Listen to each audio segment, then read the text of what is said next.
Hello student, कैसे हो आप सब। उम्मीद है आप लोग अच्छे होंगे और आप इस वीडियो को देख रहे होंगे। तो आप अगर इस वीडियो को फेसबुक पर देख रहे हैं तो फेसबुक के पेज को फॉलो कीजिए। अगर आप इस वीडियो को यूट्यूब पर देख रहे हैं तो यूट्यूब के चैनल को सब्सक्राइब करें ताकि आपको वीडियो सबसे पहले मिले। और आपके सामने आ जाता है आपका हमारा तिरंगा और इस तिरंगे का सैल्यूट है। और चलिए सीधा सवाल की ओर। सवाल नंबर 1 और 1 नंबर सवाल में कहता है कि निम्नलिखित में कौन सी परिमेय संख्या है। ऑप्शन में दिया √25, ऑप्शन बी में दिया √5, ऑप्शन सी में दिया हुआ 1/√2, ऑप्शन डी में दिया हुआ √3 + √3। तो इसमें देखिए ऑप्शन ए वाला सही हो जाएगा, √25, क्योंकि √25 का वर्गमूल कितना होता है, वर्गमूल तो आप लोग को आता होगा। तो 25 का वर्गमूल हो जाएगा 5, और 5 जो है परिमेय संख्या है। क्या है ये 5 जो है और परिमेय संख्या है। बाकी बात उतने में जो भी है √5 है, √1/√2 है, वो सब अपरिमेय संख्या है। तो एक का आंसर हो जाएगा ऑप्शन नंबर ए। नेक्स्ट अगला सवाल, सवाल नंबर 2 और दूसरा नंबर सवाल में कहता है कि निम्नलिखित में कौन सी परिमेय संख्या है। अपरिमेय संख्या, निम्नलिखित में कौन अपरिमेय संख्या। ऑप्शन में कह रहा है 1 पॉइंट रूट के ऊपर लाइन दिया हुआ, ऑप्शन बी में दिया रहा है। तो देखिए इसका आंसर हो जाएगा, ऑप्शन तो दिया हुआ, आंसर हो जाएगा 1.3 के ऊपर अंडरलाइन है।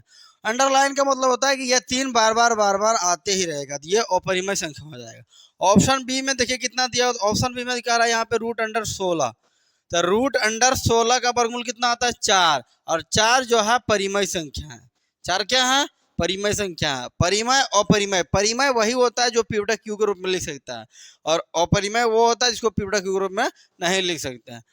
और ऑप्शन नंबर सी में दिया हुआ √9/27, तो ये ऑलरेडी लिखा हुआ है, रूट अंडर में है उससे मायने नहीं देगा, ये ऑलरेडी लिखा हुआ है, लेकिन इसको आप नहीं लिख सकते हैं। बटाम लिखोगे दशमलव भगा के बहुत अनंत चल जाएगा। ऑप्शन डी में दे रहा है यहाँ पे √5 गुना √5। तो √5 गुना √5 जब करोगे ना तो हमारा 5 आ जाएगा। तो 5 जो है यहाँ पे क्या हो जाएगा, परिमेय संख्या हो जाएगा। तो आपका हमारा बी सी डी तीनों परिमेय है, और ऑप्शन नंबर ए जो है अपरिमेय है। समझ पाए होंगे। और नेक्स्ट अगला सवाल, सवाल नंबर हो जाएगा 3 और तीसरा नंबर सवाल में कहता है कि 18 तथा 72 का मौसो है। 72 का मौसो, ऑप्शन में 18, ऑप्शन बी में 72, ऑप्शन सी में 9, ऑप्शन डी में 2 दिया हुआ है। तो निकाल के देख लीजिए 18 और 72 का मौसो। तो 18 का 18, 18 36, 36 चौगुन 18 72, 18 ही पूरा को काट दिया। तो जब काट दिया तो 18 ही मौसम हो जाएगा, तो जो कि 18 किस में दिया हुआ, ऑप्शन नंबर ए में दिया हुआ है। तो ऑप्शन नंबर ए वाला हो जाएगा सही आंसर। नेक्स्ट अगला सवाल, सवाल नंबर हो जाएगा 4 और चौथा नंबर सवाल में क्या कहता है, कहता है कि √12 का परिमेयकरण गुणांक है ना। तो √12 जो है इसका परिमेयकरण गुणांक करेंगे तो क्या होगा, √12 को जो है 4 गुना 3 में तोड़ देंगे तो 4 × 12 हो जाएगा, और इस 4 का वर्गमूल कितना आता है तो 2 आ जाएगा, तो 2 बाहर चल जाएगा और रूट अंडर रह जाएगा 3। तो ये 2√3 की कहाँ है, ऑप्शन नंबर डी में दिया हुआ, ऑप्शन नंबर डी हो जाएगा इसका आंसर। 4 का क्वेश्चन, ऑप्शन नंबर 4 का डी हो जाएगा आंसर। नेक्स्ट अगला क्वेश्चन, क्वेश्चन नंबर हो जाएगा 5 और 5वां नंबर क्वेश्चन में कहता है कि यदि p एक धनात्मक पूर्णांक है तो धनात्मक सम पूर्णांक का रूप होगा। कौन सा पूर्णांक सम के रूप में होगा, तो ऑप्शन ए में कह रहा है 2p, तो इसका आंसर ऑप्शन नंबर ए वाला भी हो जाएगा 2p हो जाएगा। क्योंकि अगर 2 उसका पूर्णांक है तो 2 दूना 4 होगा, 2 तिया 6 होगा, 2 चौक 8 होगा, p यानी कुछ भी रखेंगे तो वही होगा। और आगे दे रहा है p+1, तो p+1 मान के चलो, अगर p का मान 2 रख देंगे और प्लस में 1 कर देंगे तो हो जाएगा 3। तो ये हो जाता है हमारा विषम पूर्णांक हो जाता है, ऑप्शन बी वाला। और अगर सी में बोल रहा था p का मान कुछ भी रख देंगे, जैसे कि 2 रख देंगे, 1 रख देंगे, तो अगर 1 तो ये सम हो जाता है, विषम हो जाता है। अगर 3 रख देंगे तो ये भी विषम हो जाएगा। लेकिन यहाँ पे p का मान कुछ भी रखोगे तो वो 2 के साथ गुना होगे, वो सम ही आएगा। और ऑप्शन नंबर डी में कहता है, ऑप्शन नंबर डी में कहता है 2p+1, 2p+1 तो फिर वही बात हो जाएगा, 2p+1 की जगह चेक किया जाएगा, p का मान 1 रख देंगे तो क्या होगा 2 गुना 1 प्लस में 1 हो जाएगा, तो यहाँ पे 3 हल होके आता है, तो ये विषम पूर्णांक हो जाएगा। तो इसका आंसर हो जाएगा ऑप्शन नंबर 2 का 5 का ए हो जाएगा 2p, क्योंकि p का मान कुछ भी रख दो, जैसे 2 गुना 1 रख देंगे तो क्या होगा 2, ये सम है। 2 गुना अगर 2 रख देंगे तो क्या हो जाएगा 4, ये भी सम है। अगर 2 गुना 3 रख देंगे तो क्या होगा 6, ये भी सम है। तो इससे सही हो जाएगा ऑप्शन नंबर ए। नेक्स्ट अगला क्वेश्चन नंबर हो जाएगा 6 नंबर, और छठा नंबर क्वेश्चन में क्या कहता है कि निम्नांकित में किसका दशमलव प्रसार शांत है, दशमलव प्रसार शांत करना है। तो चेक देखिए यहाँ निम्नांकित में बोलिए, ऑप्शन देख के चेक करना। तो ऑप्शन ए में क्या है, हम आपको एक सूत्र पढ़ाएंगे, शांत करने के लिए होता है p/2 के पावर n गुना 5 के पावर n, यानी उसका जो हर जो होगा वो 2 और 5 का ही गुणनखंड में रहेगा, तब वो शांत कहलाएगा। अगर 2 5 के सिवा कोई तीसरा अंक ढुक जाए, जैसे 3 आ जाए 7 आ जाए, तो वो अशांत हो जाएगा। तो ऑप्शन में देखिए 81 है, तो 81 में 3 आ ही जाएगा। ऑप्शन बी में कह रहा है 41, तो ये अभाज्य संख्या है, इसमें तो कुछ होबे नहीं करेगा।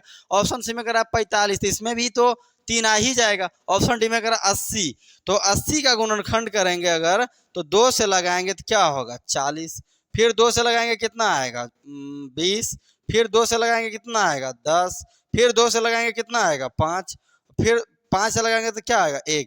तो इसका गुणनखंड 1 2 3 4, यानी 2 के पावर 4 गुना 5 के पावर 1 में आ रहा है। तो ये जो है ऑप्शन नंबर डी, आपका ऑप्शन नंबर डी हो जाएगा, यानी 19/80 ये हमारे हो जाएंगे शांत। क्या हो जाएंगे शांत। तो शांत और अशांत को सिलेक्ट करने के लिए दो परिभाषा, एक भाग देके चेक कर सकते हैं, या तो फिर इस नियम का पालन करके चेक कर सकते हैं।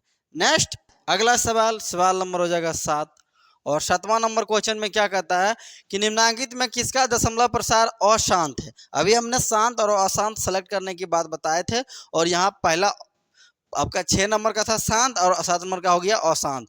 तो इसमें ऑप्शन में कह रहा है 15/400, तो 400 का अभाज्य गुणनखंड तो शांत में ही आएगा। दूसरा में 17/80, तो 80 को अभी करके दिखाइए किए थे हम आपको 6 नंबर में। सी में कह रहा है 13/121, डी में कह रहा है 14/400, तो 400 400 दो गो है, तो ये भी तो 400 हो ही जाएगा। तो इसका आंसर हो जाएगा ऑप्शन नंबर सी, यानी 13/121। देखिए 121 का गुणनखंड कीजिएगा ना, तो कितना में आएगा 11 से लगाएंगे तो 11 आएगा, यानी 11 का स्क्वायर आ रहा है।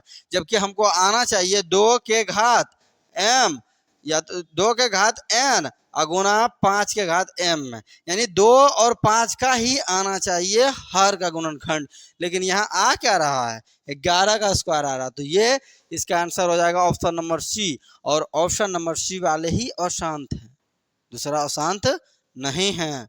नेक्स्ट अगला सवाल नंबर हो जाएगा 8, और 8वां नंबर सवाल में कहता है कि sine square 75 degree plus sine square 15 degree बराबर क्या होगा। तो इसको निकालने का चीज है, यानी साइन स्क्वायर 75 डिग्री और प्लस में यहाँ पे साइन स्क्वायर 15 डिग्री बराबर क्या होगा, वाट होगा, क्या होगा। तो देखिए साइन स्क्वायर 75 डिग्री और साइन स्क्वायर 15 डिग्री को हम जोड़ नहीं सकते हैं, तो इसको क्या करेंगे, लिख देंगे यहाँ साइन स्क्वायर 75 डिग्री और प्लस साइन को कॉस में चेंज कर देंगे। तो यहाँ साइन कुछ कॉस में चेंज करेंगे, तो यहाँ पे हो जाएगा साइन आगे रह जाएगा साइन स्क्वायर, यहाँ हो जाएगा 90 डिग्री और माइनस में 90 डिग्री माइनस में 75 डिग्री, तो बचता है तब वो साइन आएगा 15 डिग्री बनेगा, और नहीं तो नहीं बचेगा।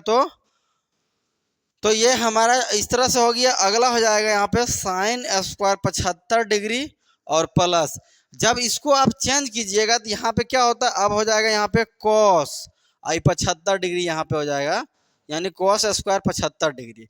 तो अब हमें चेंज हो गया साइन स्क्वायर 75 डिग्री और प्लस कॉस स्क्वायर 75 डिग्री, दोनों सेम हो गया। तो साइन स्क्वायर थीटा या 75 डिग्री बोलो या कॉस स्क्वायर 75 डिग्री बराबर क्या होगा, तो इसका हो जाएगा 1, जो कि ऑप्शन नंबर कितना में दिया हुआ है, ऑप्शन नंबर बी में देख रखा है, तो इसका आंसर हो जाएगा ऑप्शन नंबर बी।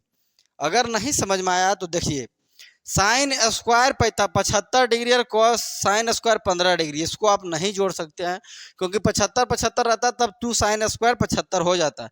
तो इस साइन स्क्वायर 15 डिग्री को चेंज किए कॉस में, तो पहले इसका तो दिखा दिया आपको कि कैसे चेंज होता है। तो sine square 90 degree minus 75 degree, क्योंकि 90 में से 75 घटेगा तो बचेगा 15 जो कि ऊपर में है। अब यहाँ से क्या होगा, साइन स्क्वायर से तो इसको लिख सकते हैं कोस स्क्वायर 75 डिग्री।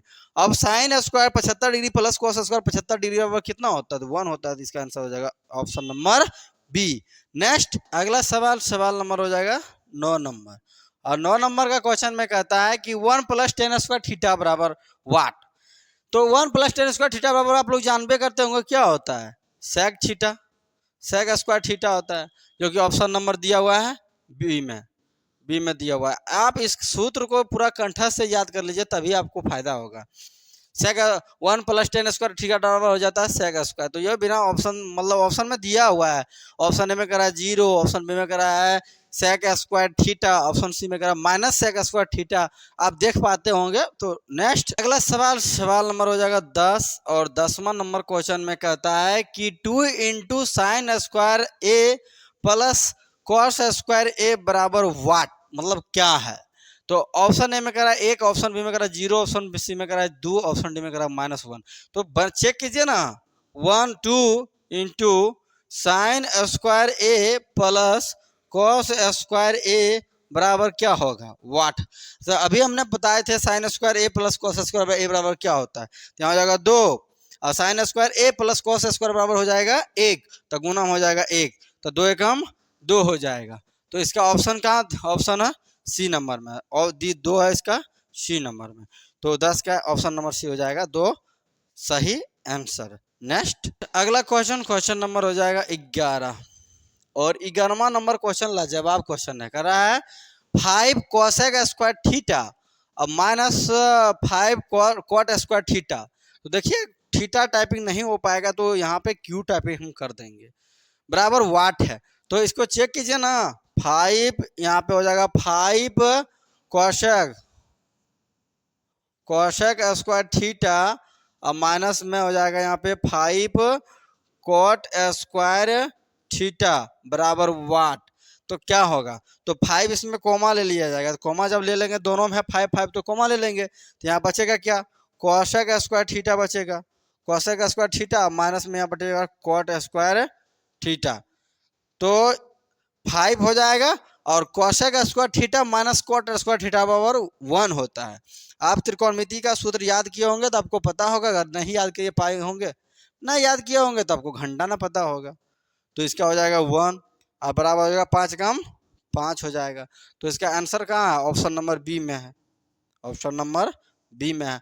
आप अगर नहीं जानेंगे तो आँख मुन्ना खेला खेलना है मैट्रिक एग्जाम में, आँख मुन के मार देना है, तड़ाक तड़ाक जने लगे तने जाए दे। चलो 11 का ऑप्शन नंबर बी। नेक्स्ट अगला सवाल, सवाल नंबर हो जाएगा 12 नंबर।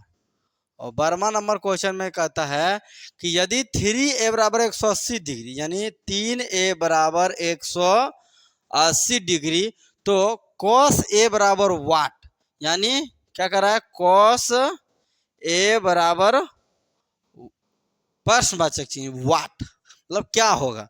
तो यहाँ से a का मान निकालेंगे, तो a का मान क्या हो जाएगा, 180/3, कट के कितना आएगा 60 डिग्री। तो यहाँ क्या होगा, cos 60 डिग्री का मान कितना होता है, तो cos 60 डिग्री का मान होता है 1/2, 1/2, और जो कि ऑप्शन नंबर सी में दिया हुआ है। आप त्रिकोणमिति का सारे सूत्र याद कीजिए 10th वाले। cos 60 का मान कितना होता है, साइन 30 का मान कितना होता है, तो नहीं याद करोगे तो कैसे काम चलेगा। 12 का सी आंसर हो जाएगा ऑप्शन नंबर सी। नेक्स्ट सवाल, सवाल नंबर 13।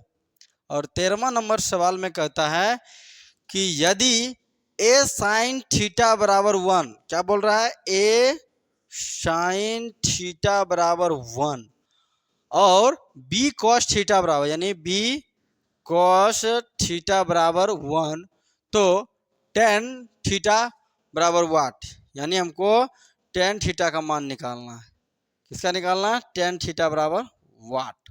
टेन थीटा का मान निकाल के रखना। हमने क्वेश्चन को लिख लिए हैं। अब देखिए यहाँ पे क्या होगा, साइन थीटा का मान निकाल लेंगे तो क्या होगा 1/a। ए इधर से बराबर के पार जाएगा तो उधर, इधर गुना में तो उधर जाके हो जाएगा भाग में। और इसका निकाल देंगे यहाँ पे कॉस थीटा बराबर क्या होगा तो a/b हो जाएगा। अब टेन थीटा बराबर क्या होता है तो टेन थीटा बराबर हो जाएगा साइन और कॉस में, तो इसका हो जाता है साइन थीटा और बटा में कॉस थीटा। तो साइन थीटा का मान है यहाँ पे 1/a और बटा में हो जाएगा फिर यहाँ पे 1/b। तो ये b कहाँ चल जाएगा, ये b ऊपर चल जाएगा और a नीचे आ जाएगा। तो इसका हो जाएगा b चल जाएगा तो हो जाएगा यहाँ पे b/a। ये b ऊपर चल जाएगा और a इसके साथ गुना हो जाएगा। तो टेन थीटा का मान निकल के आया b/a, जो कि ऑप्शन नंबर बी में दे के रखा है, ऑप्शन नंबर बी में दिया हुआ है। तो आपको समझ पाए होंगे। और नेक्स्ट अगला सवाल नंबर हो जाएगा 14। 13 हुआ था, अगला हो जाएगा 14 और 14 में कह रहा है कि 1/√3 किसका मान है। तो ऑप्शन ए में देखिए दिया हुआ, ऑप्शन ए में दिया हुआ साइन 30 डिग्री। साइन 30 डिग्री का मान आप कितना है बता दीजिए। तो अगर जानते हैं तभी, नहीं जानते हैं तो इसका मान हो जाएगा 1/2। ऑप्शन बी में कह रहा है कितना, ऑप्शन बी में दिया हुआ है यहाँ पे टेन 30 डिग्री। तो ऑप्शन बी वाला जो है टेन 30 डिग्री का मान हो जाएगा 1/√3। तो आपका आंसर ऑप्शन नंबर बी ही हो जाएगा। लेकिन चलिए हम आपको पूछते हैं और आगे, कॉस 60 डिग्री का मान बताइए। अभी हमने आपको बताए थे कॉस 60 का मान बना के निकाले थे, नहीं याद है? नहीं याद है तो हो जाएगा 1/2। आप याद कर लीजिए। देखिए ऐसी सब पूछा हुआ क्वेश्चन हम सारे आप एनालिसिस कर रहे हैं। ऑप्शन डी में क्या देगा, ऑप्शन डी में टेन 45 का मान दे रहा है, टेन 45 डिग्री का। तो टेन 45 डिग्री का मान कितना है बताइए जरा। तो अगर नहीं पता है तो इसका मान 1 हो जाएगा। तो मैंने चारों का आंसर अभी मान लिख दिए थे, आप इसको याद कर लीजिए वरना बाद में पछताना पड़ जाएगा। तो 1/√3 का मान पूछ रहा था, तो ये हो जाएगा option number B, tan 30 degree का हो जाएगा।